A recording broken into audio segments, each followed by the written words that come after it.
Ma'am నమస్తే అండి. నమస్తే. అంటే ఈ మధ్య కాలంలో ఎక్కువగా చూసుకుంటే ఫేక్ డాక్టర్స్ అని వింటూ ఉన్నాము. వీళ్ళ వల్ల ఏంటంటే కొంతమంది పేషెంట్లు ప్రాణాలు కోల్పోయిన ఘటనలు కూడా చూస్తున్నాము. అసలు ఇది ఎక్కడ స్టార్ట్ అవుతుంది? ఎందుకు ఇలాంటి అకాడమిక్స్ తప్పుందా? లేతే ఏంటి? ఎలా పుట్టుకొస్తున్నారు వీళ్ళంతా? డెఫినెట్లీ అండి. ఇప్పుడు మార్కెట్ అంతా ఎలా అంటే ఎంత ఎక్కువ మార్కెటింగ్ చేస్తే ఓకే, ఎంత ఎక్కువ మంది ఇన్ఫ్లుయెన్సర్స్ని పెట్టుకుంటే, వాళ్ళు ఎంత బిల్డప్ వాళ్ళపైన వాళ్ళు క్రియేట్ చేసుకుంటే వాళ్ళు అంత గ్రేట్ అనేటటువంటి విధానంలో ఈ క్లయింట్స్ ఉన్నారు. ఫస్ట్ ఆఫ్ ఆల్ ఏంటంటే ముందు క్లయింట్స్ ఆలోచించాలి. సెకండ్ థింగ్ ఏంటంటే డెఫినెట్లీ ఎకడమిక్స్కి సంబంధించి వాళ్ళకి ఏది నాలెడ్జ్ లేకుండా ఏదో ఒకటి వాళ్ళని వాళ్ళు బిల్డప్ చేసుకోవాలని అన్నటువంటి ఆలోచన వల్ల ఈ ఫేక్ డాక్టర్స్ విషయానికి వస్తే కూడా పనికి మాలిన డాక్టరేట్స్ ఎవరు పడితే వాళ్ళు ఓకే, మీ పేరు ముందు డాక్టర్ యాడ్ చేసుకుంటారా, అయితే ఓకే మీరు ఇంత కట్టండి, మేము మీకు ఒక అవార్డ్ ఫంక్షన్ పెడతాము, అందులో మీకు డాక్టరేట్ ఇచ్చేస్తాం, మీ సర్వీస్లో మీకు డాక్టరేట్ ఇచ్చేస్తాం అనడం, దాన్ని వీళ్ళు వాళ్ళ పేరుకి ఒక తోకలాగా తగిలించుకోవడం. మరి చదువుకున్న డాక్టర్లు అందరూ ఏమైపోతారండి? ఎంత కష్టపడి చదివితే డాక్టర్ అవుతారు. అదే విధంగా బ్యూటీ ఇండస్ట్రీ విషయానికి వస్తే అసలు బ్యూటీ మీద మార్కెట్ లో చాలా జరుగుతుంది. ఇప్పుడంతా కూడా ఈ ఫేక్ డాక్టర్స్ అందరూ కూడా బ్యూటీ ఇండస్ట్రీకి సంబంధించి పుట్టుకొచ్చిన వాళ్ళే. దీనివల్ల ఎటుపోయి ఎటొస్తుంది అనేది అర్థం కావట్లేదు. మార్కెట్ చాలా నాశనం అయిపోయింది. ఈ బ్యూటీ ఇండస్ట్రీకి సంబంధించి కూడా అసలు ఒక బ్యూటీషియన్ కి బ్యూటీ థెరపిస్ట్ కి తేడా తెలియదు. ఓకే, బ్యూటీ థెరపిస్ట్ కి బ్యూటీ కాస్మెటాలజిస్ట్ కి తేడా తెలియదు. బ్యూటీ కాస్మెటాలజిస్ట్ వేరు, మెడికల్ క్లినికల్ కాస్మెటాలజిస్ట్ వేరు. ఓకే, ఒక డాక్టర్ చదివి డర్మటాలజీ చదివి తర్వాత వాళ్ళు కాస్మెటాలజీ అందులో పోస్ట్ గ్రాడ్యుయేషన్ గా చేస్తే వాళ్ళు కాస్మెటాలజిస్ట్ అవుతారు. ఓకే, ఆయన బ్యూటీ కాస్మెటాలజిస్ట్. సో నేను బ్యూటీ కాస్మెటాలజీ డిప్లొమా చేశాను కాబట్టి బ్యూటీ కాస్మెటాలజిస్ట్. నేను మెడికల్ కాస్మెటాలజిస్ట్ క్లినికల్ కాస్మెటాలజిస్ట్ అవ్వలేను కదా.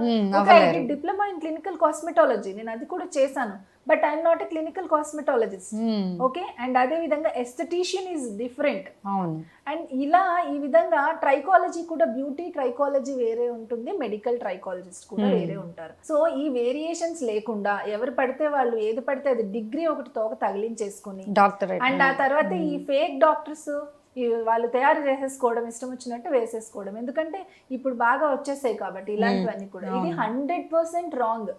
మీ క్లయింట్స్ యొక్క ఆలోచన విధానంలో కూడా మార్పు రావాలి.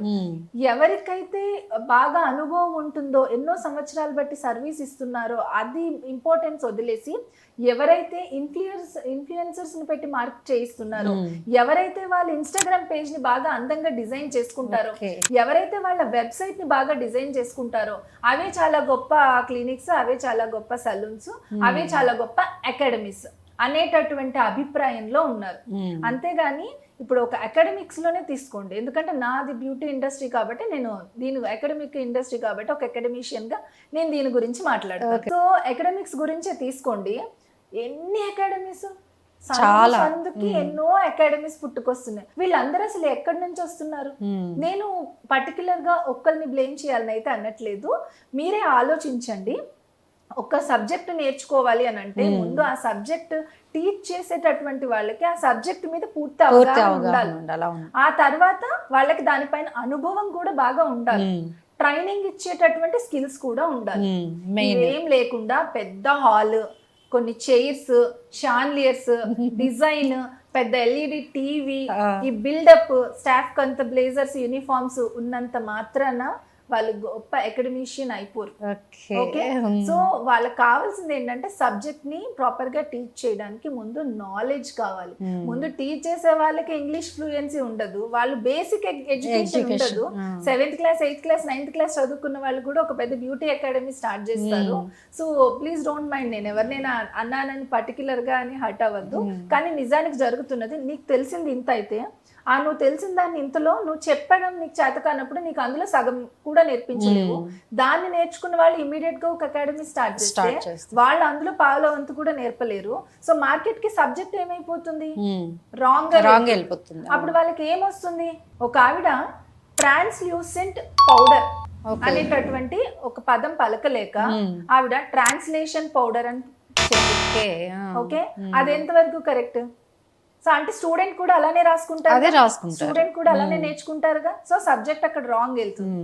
అండ్ అదే విధంగా ఇంకొక ఆవిడ ఇక్కడ టియర్ డక్ట్ అంటే ఏంటంటే మనకి కన్నీళ్ళు రావడానికి కారణమైనటువంటి ఒక gland tear duct. Okay. Okay, ఈ టియర్ డక్ట్ ని టియర్డ్ కట్ కట్ అని పెద్ద పెద్ద అక్షరాలతో ఆవిడ ఎల్ఈడి డిస్ప్లే పైన రాసి టియర్డ్ కట్ అని చెప్తుంది.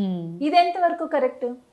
సో ఇంకొక ఆవిడ ప్రాక్టీస్ చేయండి అని చెప్పడం రాక ప్రాక్టీస్ చేయండి అని ప్రాక్టీస్ చేయండి. ఓకే, ఇలా సబ్జెక్ట్ ని ఎలా పడితే ఎలా ఇష్టం వచ్చినట్టు మార్కెట్ లో చెప్పడం అనేది చాలా రాంగ్.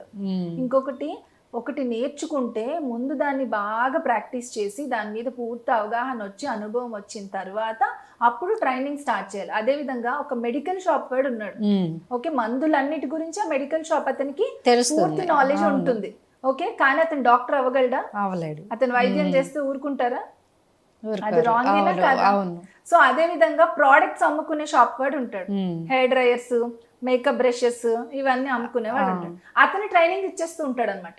మన దౌర్భాగ్యం ఏంటంటే అతను చెప్పేస్తూ ఉంటాడు, ఇది బ్లో డ్రైయర్, ఇది దీని నాబ్, ఇది దీని వెనకాల పార్ట్, ఇది ప్లగ్, ఇలా పెట్టుకుంటే ఎయిర్ వస్తుంది, ఈ బటన్ నొక్కితే కూల్ ఎయిర్ వస్తుంది. అయిపోయింది. అతనికి హెయిర్ అనాటమీ ఏం తెలుస్తుంది?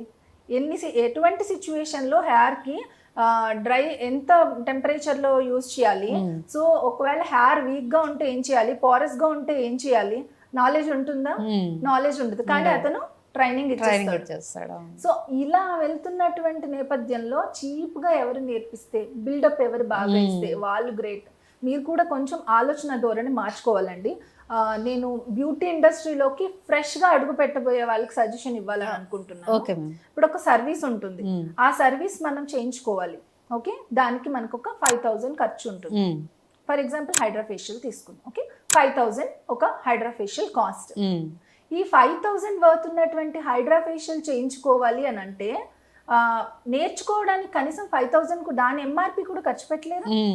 1,000 రూపీస్ లో హైడ్రా ఫేషియల్ నేర్పించేస్తారా, 500 లో హైడ్రా ఫేషియల్ నేర్పిస్తారా అని అడుగుతారు. అంటే ఒక హైడ్రా ఫేషియల్ మెషిన్ ఎంత కాస్ట్ ఉంటుంది, అది ఒక సర్వీస్ చేసుకోవడానికి దానికి అయ్యే ఎంఆర్పి కూడా నువ్వు నేర్చుకోవడానికి ఖర్చు పెట్టలేవా? ఒక క్లయింట్ దగ్గర వచ్చేస్తుంది కదా. అక్కడ డబ్బు మాత్రమే కాదు, ఇంకెందుకు? అలాగే ప్రతిదీ ఎంత మనీ కోసం ఆలోచిస్తున్నారు తప్ప క్వాలిటీ కోసం ఆలోచించట్లేదు. మీరు కూడా మీ ఆలోచన ధోరణి మార్చుకోండి. నేను నా దగ్గరే నేర్చుకోమని చెప్పను, మీకు ఎవరైతే విద్య నేర్పిస్తారో వాళ్ళకి ఎంతకాలంగా వాళ్ళకి ఆ సబ్జెక్ట్ మీద అవగాహన ఉంది, వాళ్ళు ఎంతమంది స్టూడెంట్స్ ని తయారు చేశారు, ప్రో లెవెల్లో తయారు చేశారు అంటే ఇప్పుడు ఒక బ్యాచ్ వచ్చిందంటే ఒక 18 days, 10 days, 9 days ఇలా కోర్సెస్ రన్ చేసేసి మార్కెట్ లో బయటకు పంపించేస్తూ ఉన్నారు కదా. సో ఇది కాదు కదా, ఒక అకాడమిక్ గా కొన్ని మంత్స్. ఇప్పుడు మాది యాక్చువల్ గా ఏంటంటే మా ప్రీవియస్ కోర్సెస్ కూడా 8 months, 10 months ఈ విధంగా ఉండేవి కోర్సెస్ అన్ని కూడా. ఈ మధ్య కాలంలో అందరికీ టైం చాలా తక్కువగా ఉండి మేము కొంచెం తక్కువ డ్యూరేషన్ లో నేర్పించండి అని అంటే బాగా షార్ట్ చేసుకొని 3 months కంటే మేము డౌన్ చేయలేము. కానీ మేము 3 months అని చెప్తాం, కానీ మళ్ళీ అడిషనల్ గా 1 month ఇంకా వాళ్ళకి హ్యాండ్స్ ఆన్ కోసం అడిషనల్ టైం ఇచ్చి మళ్ళీ వాళ్ళు ప్రాక్టీస్ కోసం ఇచ్చి టైం ఇస్తూ ఉంటాం. ఎందుకంటే వాళ్ళు బయటకు వెళ్ళి పూర్తిగా నేర్చుకుంటే వాళ్ళు వేరే వాళ్ళ స్కిన్ పైన ఆడుకోకూడదు. ఓకే, వీళ్ళు ఇక్కడ ఉండగానే పూర్తిగా అన్ని నేర్చుకోవాలి. ఇప్పుడు ఏముందండి, అలా నేను చేసి చూపించేస్తే వీళ్ళు ఇలా చూసేసి నేర్చేసుకున్నారంటే అయిపోతుంది. 1 week లో నేర్పేస్తాను, 10 days లో కూడా నేర్పేస్తాను, అదేం పోయింది. వీళ్ళు ఈ ప్రయోగాలన్నీ బయటకు వెళ్ళి జనాల పైన. అదే విధంగా హ్యాండ్స్ ఆన్ ఇస్తానంటారండి, ప్రతి ఒక్క అకాడమీ చెప్తుంది హ్యాండ్స్ ఆన్ ఇస్తాను అని చెప్పి. హ్యాండ్స్ ఆన్ ఎన్నిసార్లు ఇస్తారు? ఒక్కసారి ఇస్తారు, అంతే కదా. మీరు ఎంత పెద్ద కోర్సు, ఇప్పుడు ఇందులో ఉన్న సిలబస్ నా ప్రీవియస్ దీనికి 6 months ఉండేదండి డ్యూరేషన్. ఇప్పుడు అందరూ నన్ను రిక్వెస్ట్ చేసి తగ్గించమని అడిగితే నేను 3 months డ్యూరేషన్ కి పెట్టాను. మళ్ళీ అగైన్ వాళ్ళకి హ్యాండ్స్ ఆన్ కావాలంటే మళ్ళీ ఇంకా టైం ఇస్తున్నాను. ఇన్ని టాపిక్స్ ఉన్నాయి కదా, దగ్గర 200 దాకా టాపిక్స్ ఉన్నాయి కదా. ఈ 200 టాపిక్స్ ని 40 days పోనీ డ్యూరేషన్ తీసుకోండి. హైయెస్ట్ డ్యూరేషన్ మార్కెట్ లో నడుస్తున్నది 40 days. కొన్ని 1-2 అకాడమీస్ లో ఉన్నాయి. 40 days తీసుకోండి, 200 టాపిక్ ని 40 days లో వాళ్ళు ఎన్నిసార్లు హ్యాండ్స్ ఆన్ చేస్తారు?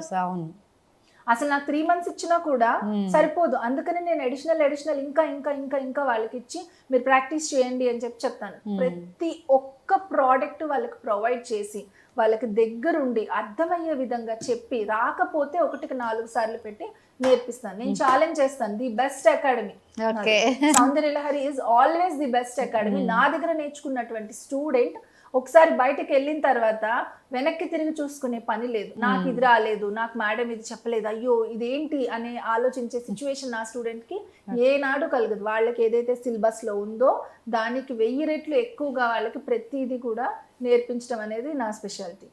ఓకే మ్యామ్, చాలా బాగా చెప్పారు ma'am. Thank you. Thank you.